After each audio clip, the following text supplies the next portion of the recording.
Yes, people, and welcome back to another video on the Bridge YouTube channel where we bring you all things Chelsea. And we're here to review Chelsea 2, Blackburn 0, Carabao Cup win. On to the quarterfinals now, ladies and gentlemen. Obviously, the draw's still not done yet because Man United is still playing against Newcastle, losing 3-0, you know what I'm saying? But let's talk about our game today. And you know what, listen, first and foremost, we won the game. That's the most important thing. Guess we won the game. We move on to the quarterfinals. You know, I've spoken about this in many previous videos, and many Chelsea fans would agree with me on this school of thought, which is that, you know, we want to be making sure we get to the final of this and win this. No ifs, no buts, to allow the team to learn that, you know, that to get that thirst for winning trophies, to get that first trophy out of the way, you know, to show them what it means to win trophies, etc., etc. So I feel like this is a great way for us to have started that process. So I'm very happy about that, 110%. So let's get that. So that's out of the way. But I think for me, in terms of performance, yeah, I'll be honest. It's not great. I would say the performance hasn't been that great. I'll be honest with you. If you get what I mean, like in the first half, you know, we were a bit more jagged. We were giving them one or two chances to begin with. We would go down the other side of the field. You know, it felt like at times, or you know, the final ball wasn't so great, or like, you know, in particular, and then like, you know, the trying to shoot apparently was very hard for us, or we just get our shots blocked essentially. You know, again, I feel like Jackson again didn't really have a great game today, in particular, in my personal opinion. So it is what it is on that one. Sterling for me, you know, he had a bit of a mixed game in the sense that in the first half it really frustrated me. You know, like I felt like he was lacking that final ball, you know, that we needed from him in the first half, or like trying to finish that chance. At times he wasn't able to do so. Cole Palmer, I thought, had a very, very good game. I would say, in particular, was able to create those chances, movement really well, getting that ball in there. Just we weren't able to finish the chances, but that was obviously one part of it. The other part also of it is that I felt like the structure of the team in particular, you know, both in the first, second half was kind of crazy, because like there were times when Ugochukwu was the furthest forward, there were times where Enzo was the furthest forward, and like, you know, the thing is for me, and I've said this before, if like a player is going out of position and he's doing that, then means that one of the other players has to go back into his position to protect that space. And I don't know why the coach maybe is not telling them, you know, go into that position and, you know, protect that area, if that makes sense. And that's not happening at all. So that was something that's really confused me too, personally. So I don't know what's going on there, in my opinion. In terms of like the structure of the team, I'm not really sure what I can describe what the structure of the team is. Even in terms of patterns of play, wasn't seeing that much. And the reason why I'm kind of critiquing a lot of the stuff that I'm talking about right now is because of the fact that, you know, we played a very strong team. You know, well, barring maybe you could say Ugochukwu, everyone else would probably be starting 11, in my opinion. You could even see, because you can debate about Badiashile versus Cole, or Tia, or Reece James versus Malo Gusto. But if Reece James is at his peak best, you know he's going to start over Malo Gusto in Malo Gusto's current peak form. So that's the point I'm trying to make here. So at the end of the day, you know, it is what it is. But those are really like my critiques per se. But let's go on to the positives. Now, obviously, Sterling was able to get a goal. Very good goal from Sterling, I would say, at the end of the day. Nice little cutting, nice little light cutting, bang, into finessing into the goal. Nice little FIFA goal, as I like to say. You know, that's a little sun goal you get from the left wing, you know what I mean? Bang, you know what I'm saying? Lovely jubbly on that one still. But the next one I want to talk about, obviously, is Cole Palmer. Wonderful player, in my opinion. There's no doubt about it in my mind. He's really able to create well. And, you know, he looks good. He's quality. This is what I like about him in particular. You know, he's able to create those chances. I just feel like with him, he just needs to make sure he's able to get his shot off. You know what I'm saying? Be a bit more faster in your motion. You know what I mean? Be a bit more quicker in that sort of decision-making process in your brain, to allow yourself, you know, the time and space to be able to do what you need to do as a player as well. So that's the only, if I had to critique him per se, that would be my critique for him going forward.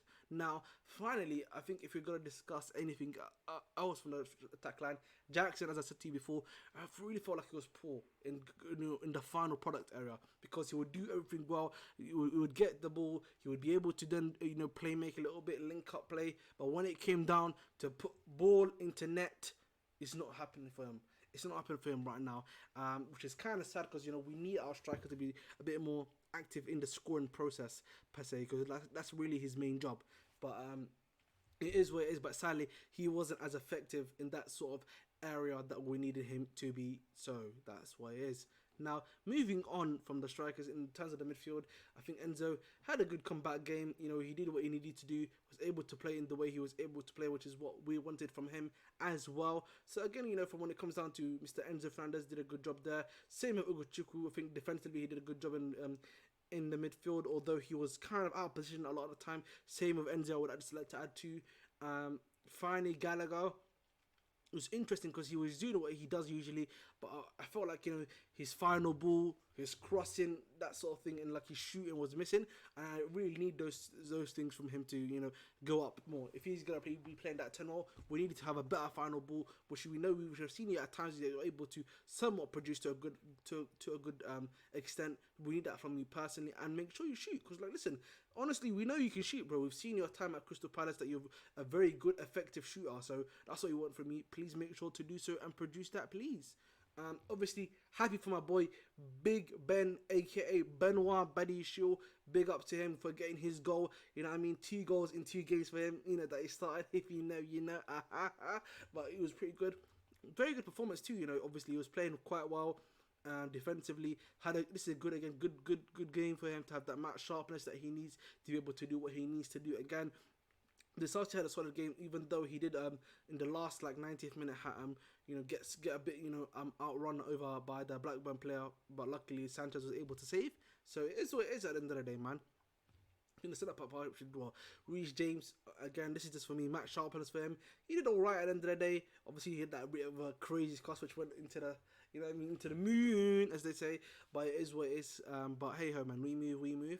Big ups to you, man, you know what I'm saying? So, Chelsea, hopefully, Reece James will see from him. Cucurella does what Cucurella has been doing the last weekends, just improving on his performances again and again. And listen, we look forward to him continuing to do so again and again, as I always say. So, hey ho, man, we move on that one still. Now, that's pretty much the team. In regards to me, again, you know, I spoke about this Poch, man. He obviously played a strong team, which is to his credit. I will give that to him. But secondly, I just want him to keep on improving the team again. You know, a lot of the stuff that we talk about when I talk about position, I'm talking about, you know, style of play, you know, the patterns of play. We need that from him to make sure to be giving these players the orders that they need to be able to do the job that they need to do. So it's on him to do so, and it's on him to make sure that they understand when one's out of position, someone else has to drop into that position to protect that space. So it's really as simple as that when it comes down to it. But hey ho, man. In terms of Blackburn, I think Blackburn did a pretty solid job, even though the goalkeeper was moving a bit reckless, man. You know what I mean? Kicking it out to Badiashile for that goal. It's moving a bit reckless, you know, passing it that really pretty much to the player. But player one, the Chelsea guy was literally onto him. It's kind of a bit crazy. I think their attack did pretty well against Chelsea. I would say honestly, they were able to create quite a few chances against them. And you know what, man, they look decent, man. You know, I don't know where they are in the Championship, but you know, I think they could do a good job, man. If it's in, I think they're in either League One or Championship. I think they can get somewhere good. So you know, listen, it's a wait and see approach for them. But listen, man, if you're a Blackburn fan, I'm pretty sure you're looking at this. You look at this game saying, "Say free hit, but you played well. Let's continue that good form that you had from Chelsea into the Championship." And I think, you know what, man, promotion's on, whether it be to the Championship or to the Premier League. But yeah, man, that's the video, guys. Again, in terms of anything else going forward, hopefully, you know, we can get a Mudryk back for us on Tottenham, which is the game we're going to be facing them on Monday, 8 p.m. In regards to other stuff, obviously, in Arsenal are not out of it. They lost to West Ham 3-1.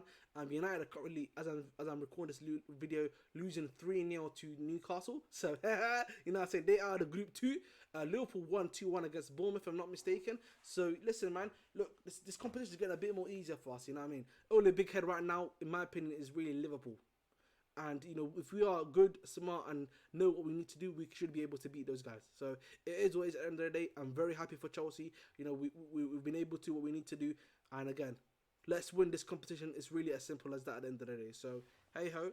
That's the video, guys. As always, you know where to find me. The Bridge 258, literally only around about 20 away from 1K. I keep on saying every video. Hopefully, you know, people can see me, shout me out, and love and guidance on that one still. So it'd be pretty good to do so.